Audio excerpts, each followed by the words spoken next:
मैं गारंटी के साथ कह रहा हूँ ये क्वेश्चन आ जाना आप में से 50% बच्चे छोड़ के आ जाएंगे। अगर आपको क्लास 12th के मैथ्स में बोर्ड एग्जाम में टॉप करना है ना, तो ऐसे क्वेश्चंस आपको फोड़ना आना चाहिए, और मैं सिखाऊंगा कैसे फोड़ते हैं ऐसे क्वेश्चंस को। तो समझो मेरे प्यारे बच्चों, ये क्वेश्चन जो है ना, ये डेफिनेट इंटीग्रल का सवाल है, और यहाँ पे एक से ज्यादा प्रॉपर्टीज लगने वाली है, और वो प्रॉपर्टीज हमने इससे पहले पढ़ी हुई है।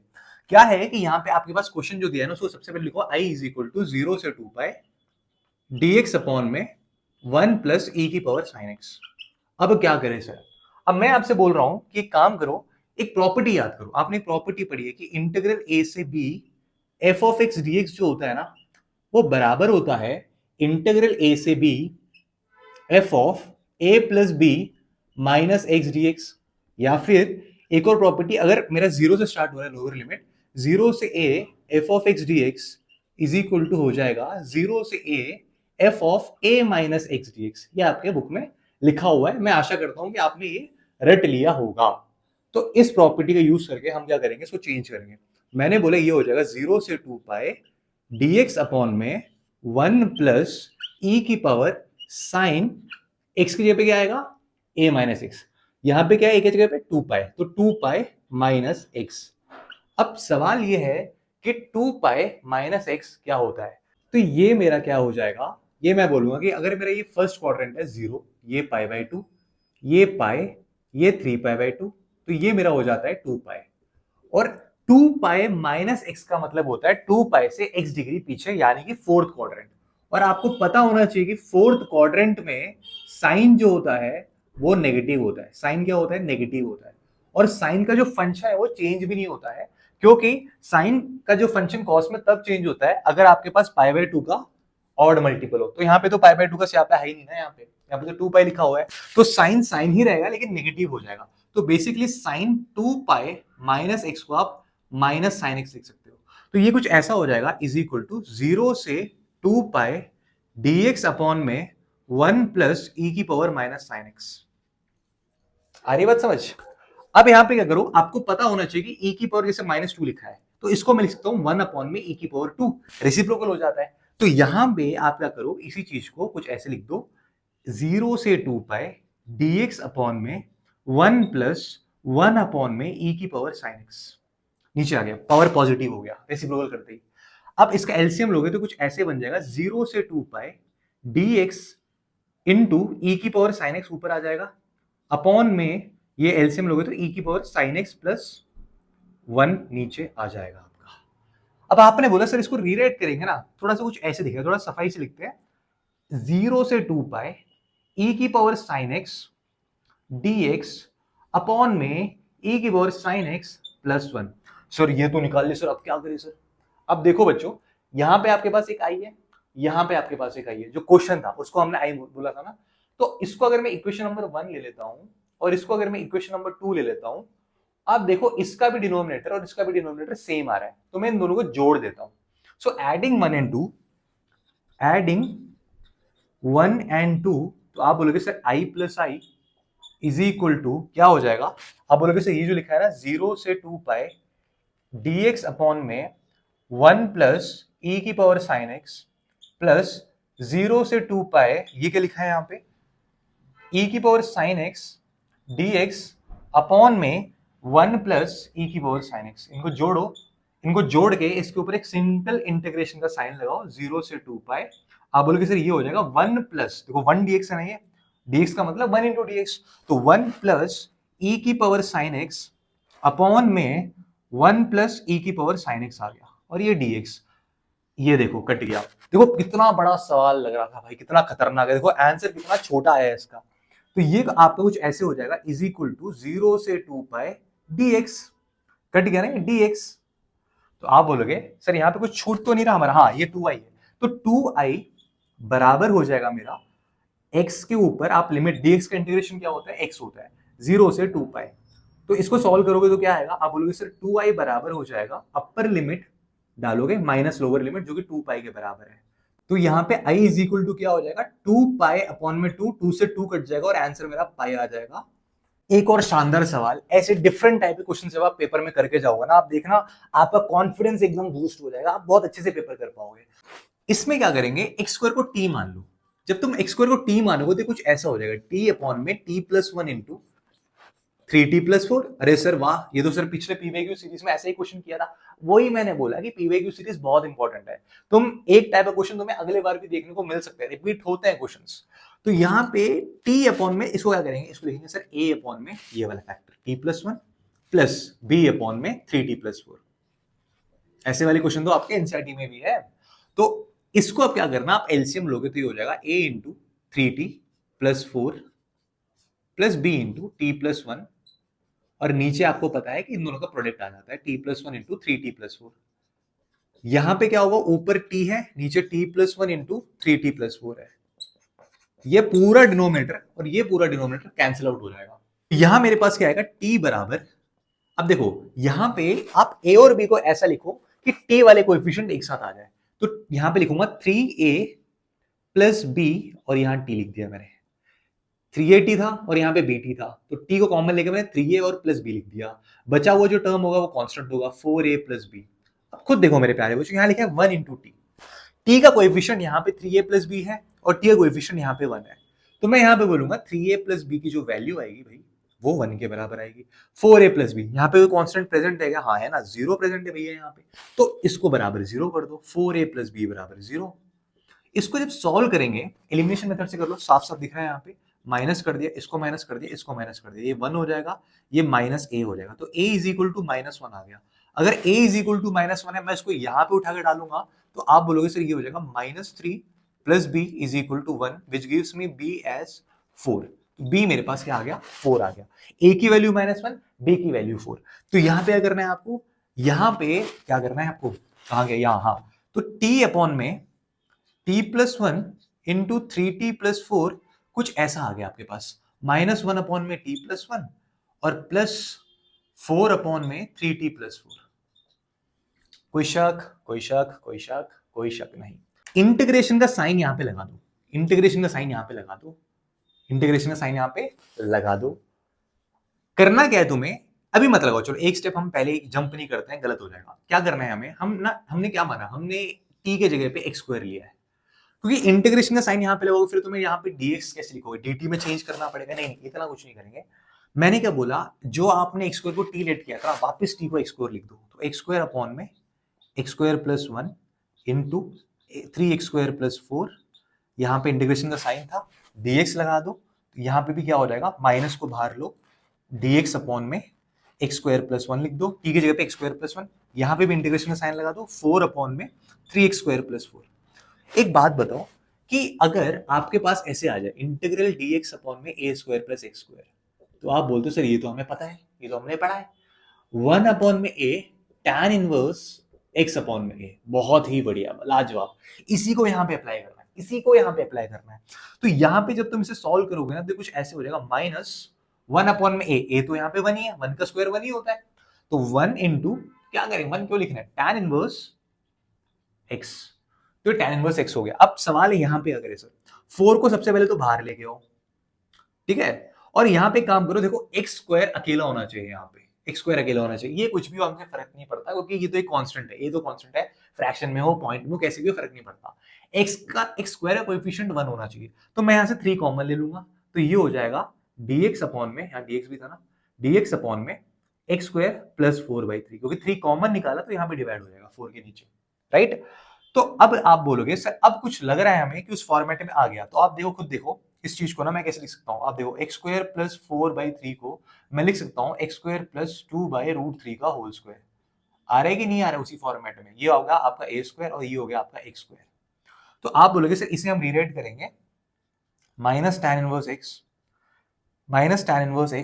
प्लस 4/3 dx अपॉन में x स्क्वायर प्लस 2/√3 का होल स्क्वायर। तो ये आपको कुछ ऐसे आ जाएगा, minus tan inverse x 4/3 plus 4/3।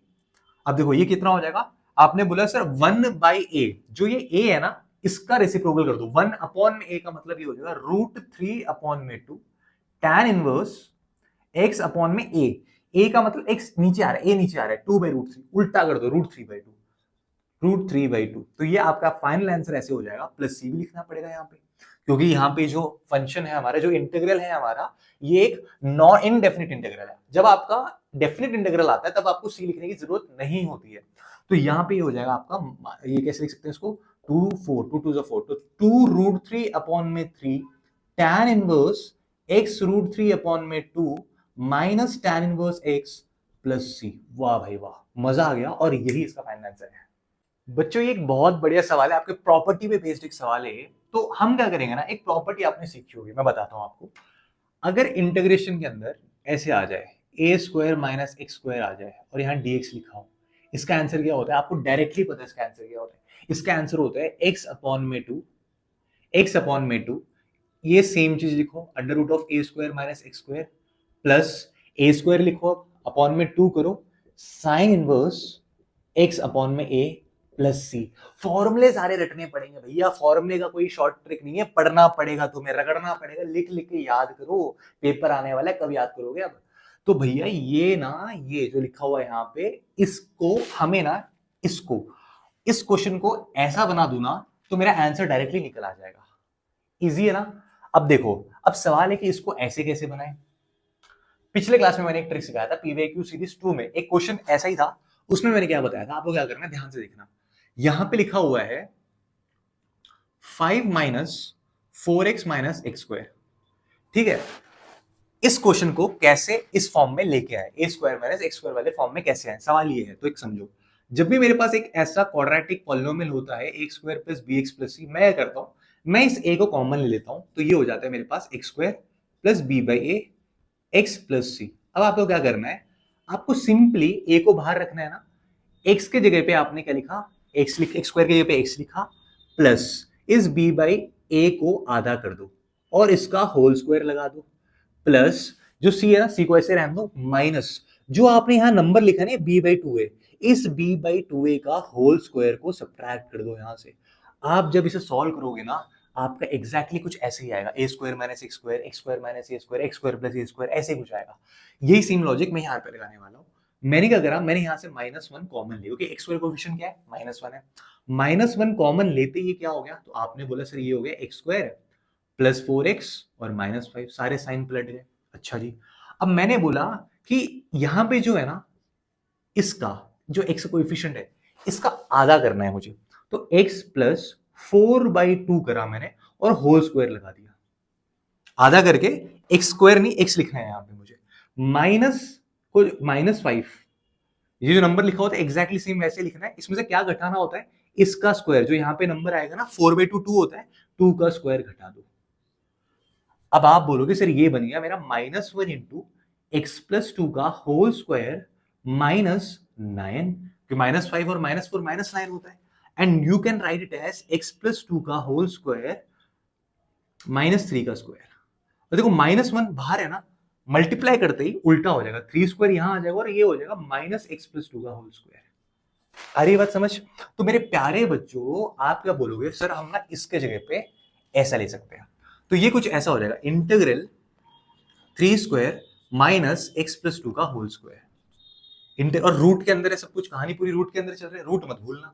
ये -2 से 1, लिमिट को भी भूल जाओ, पहले इंटीग्रेट करते हैं। तो ये हो जाएगा, आपने बोला सर x अपॉन में 2, x का मतलब क्या है, यहाँ पे x प्लस 2 है, x प्लस 2 अपॉन में 2 लिखा आपने यहाँ पे, और जो जो सेम चीज है ना यहाँ पे, वही सेम चीज तुम्हें लिखनी है, 9 माइनस x प्लस 2 का होल स्क्वायर। ठीक है, बहुत बढ़िया, प्लस जो यहाँ पे आपका a का स्क्वायर था, तुमने लिखा a का स्क्वायर तो 9 है, 9/2 into sine inverse x upon में, x तो है नहीं, x प्लस 2 लिखा है यहाँ पे, x प्लस 2 अपॉन में a क्या है तुम्हारा, a3 है, तो तुमने लिखा x प्लस 2 अपॉन में 3, और यहाँ पे प्लस c लगा रहे हैं तुम्हें। तो ये तो मेरा आ गया इंटीग्रेशन इसका।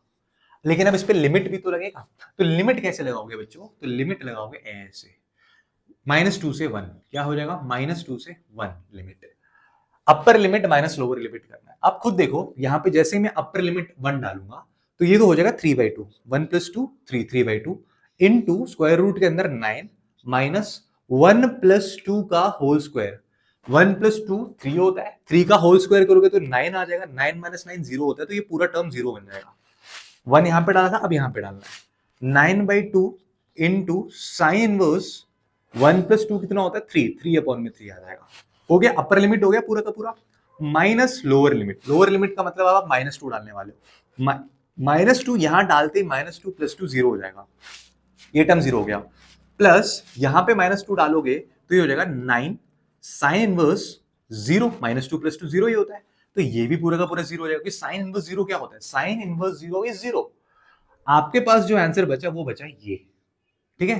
तो ये हो जाएगा, आप बोलोगे sir 9/2 sine inverse 1, and what is sine inverse 1? Sine inverse 1 is sine inverse sine π/2, which is π/2। तो यहां पे मैं बोलूंगा 9/2 into π/2 which will be is equal to 9π/4। तो मेरा आंसर यहाँ पे प्यारे बच्चों क्या आया है, 9π/4। और यहाँ पे सी लिखने की जरूरत नहीं है, क्योंकि ये एक डेफिनेट इंटीग्रल है। डेफिनेट इंटीग्रल में कांस्टेंट नहीं लिखना आपको। तो आई होप बच्चों ये क्वेश्चन भी आपको बहुत अच्छे से समझ आ गया होगा। बच्चों ये क्वेश्चन नंबर 14 है ना, एग्जैक्टली तो नहीं बोलूंगा, एक और क्वेश्चन ऐसा कर चुके हैं, क्योंकि मैंने आपको समझाया था कि इंटीग्रेशन पार्ट्स, जब इंटीग्रेशन बाय पार्ट्स जब लिमिट्स के ऊपर अप्लाई होता है तब कैसे होता है, मैंने पिछले पीवीक्यू में सिखाया था, एक और बार सीखते हैं। यहाँ पे आपके पास दो फंक्शन है, x² और e⁻x। एक आपका पॉलिनोमियल फंक्शन है, एक आपका एक्सपोनेंशियल फंक्शन है, और दोनों फंक्शन का प्रोडक्ट हो रहा है। तो आप बोलोगे सर इंटीग्रेशन बाय पार्ट्स होता क्या था, एक बार लिख देते हैं।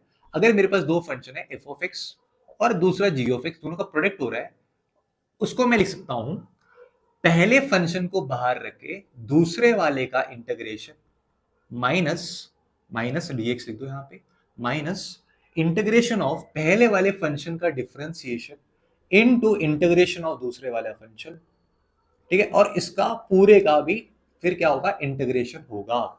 ये है इंटीग्रेशन बाय पार्ट्स। इसको हमें यहां अप्लाई करना है। इस क्वेश्चन में क्या होगा, अगर आपने क्वेश्चन पहले किया हुआ है तो बहुत इजी है, नहीं किया हुआ है तो आप थोड़ा फंस सकते हो इस क्वेश्चन में।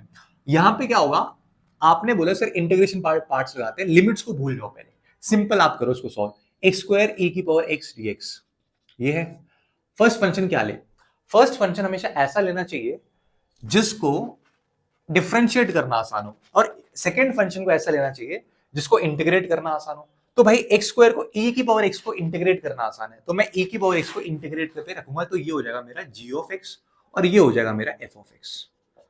इस प्रॉपर्टी के अकॉर्डिंग आप बोलोगे सर ये हो जाएगा x² बाहर आ गया, integral of e⁻x dx minus, आप बोलोगे सर इसका डिफरेंशिएशन जो कि होता है 2x into integration of e⁻x dx, और इस पूरे पे dx लगा दिया मैंने। तो ये कुछ ऐसा हो जाएगा x² e⁻x dx, e⁻x का जो इंटीग्रेशन होता है वो e⁻x ही होता है, माइनस 2 को बाहर लेके आओ, ये हो जाएगा x into e⁻x dx, right.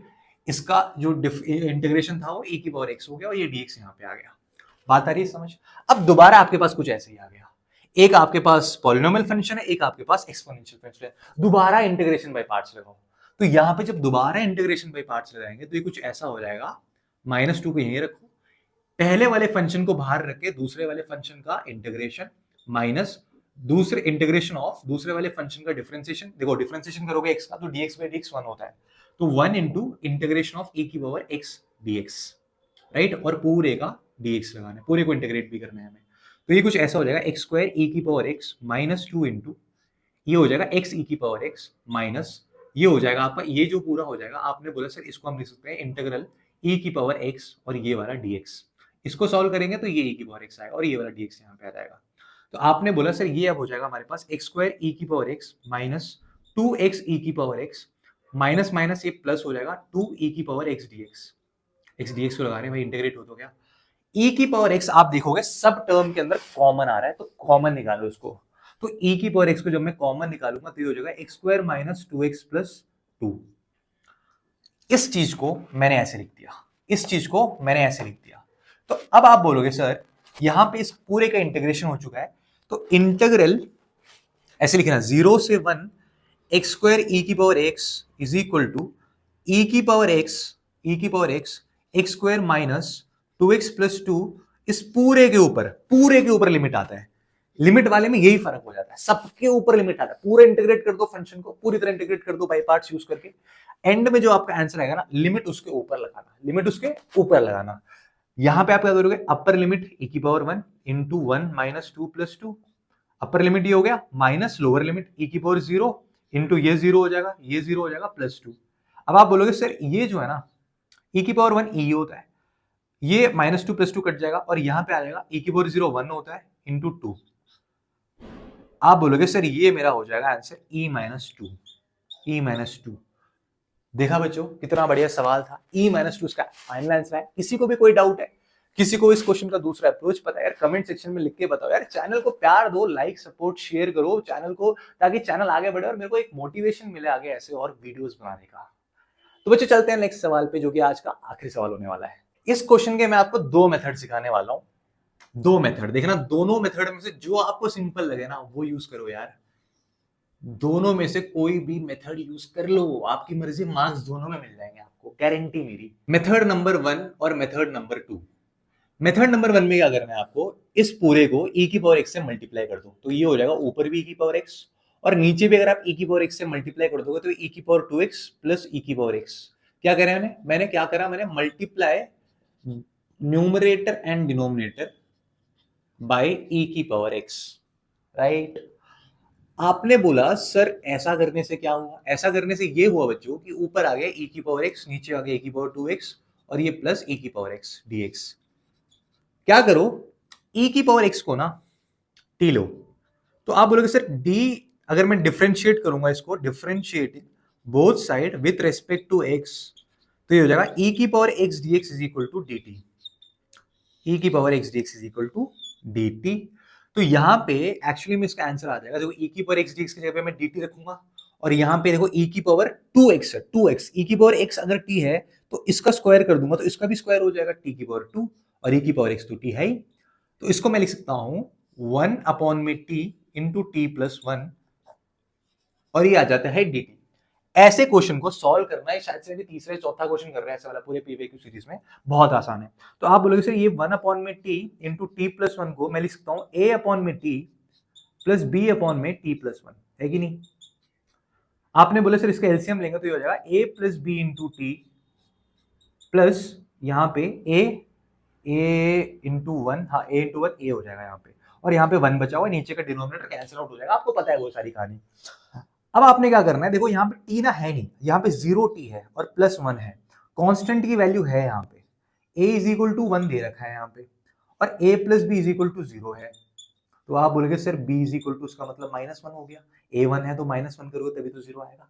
तो a की वैल्यू 1 है और b की वैल्यू -1 है। तो अब मैं क्या करने वाला हूं, a की वैल्यू 1 और b की वैल्यू -1, a की वैल्यू 1 और b की वैल्यू -1 को मैं यहां रखने वाला हूं। अब देखना यहां पे, तो मैं कुछ ऐसा लिखूंगा इसको, इंटीग्रल 1 अपॉन में t into t plus 1 into T D T. क्या हो जाएगा, आप बोलोगे सर ये कुछ ऐसा हो जाएगा, is equal to integration of a upon में t, a की वैल्यू 1 है अपॉन में t dt plus integration of b upon में, b की वैल्यू क्या है -1 अपॉन में t प्लस 1 है dt। 1 अपॉन में x dx क्या होता है log x, तो ये हो जाएगा log t माइनस ये क्या होता है log t प्लस 1 और ये हो जाएगा प्लस c, है कि नहीं। आपने बोला सर इसको मैं लिख सकता हूं log t अपॉन में t प्लस 1, क्यों, log a minus log b क्या होता है log a अपॉन में b होता है, तो ये हो गया प्लस c। लेकिन तो ये हो जाएगा log t की जगह पे e की पावर x अपॉन में e की power x plus 1 plus c, खत्म। तो मेथड नंबर 1 खत्म हुआ, जिसको ये पसंद आया वो ये करो। अब दूसरा मेथड सिखाता हूं। मेथड 2 में क्या करना, आप क्या करना, जैसे यहां पे लिखा हुआ है 1 अपॉन में e की power x plus 1 dx, right. तो आप बोलोगे सर ये कुछ ना ऐसा हो जाएगा कि इसको हम क्या करते हैं, इसको हम अलजेब्रिक मैनिपुलेशन करते हैं। मैनिपुलेट कैसे करते हैं, ऊपर वाले 1 को ना हम लिखते हैं यार ये ऊपर 1 है, 1 प्रेजेंट है तो मैं e की पावर x जोड़ देता हूं, प्लस 1 लिखता हूं, ये 1 ला 1 लिख दिया और माइनस e की पावर x कर देता हूं मैंने न्यूमरेटर में, और नीचे लिखा हुआ है e की पावर x प्लस 1 और यहाँ dx। अब इसको स्प्लिट करो, इसको एक साथ रखो, इसको अलग करो, तो ये हो जाएगा e की पावर x प्लस 1 अपॉन में e की पावर x प्लस 1 इंटीग्रेशन का साइन dx माइनस इंटीग्रेशन का साइन ax अपॉन में e की पावर x प्लस 1 dx। तो ये तो आपको पता है कि ये तो x हो जाएगा, सीधी बात है। अब सवाल है इसका क्या करें, इसका ये देखो e की पावर x प्लस 1 को अगर आप t मानते हो तो आपके पास आता है e की power x dx is equal to dt, है कि नहीं, बहुत ही बढ़िया।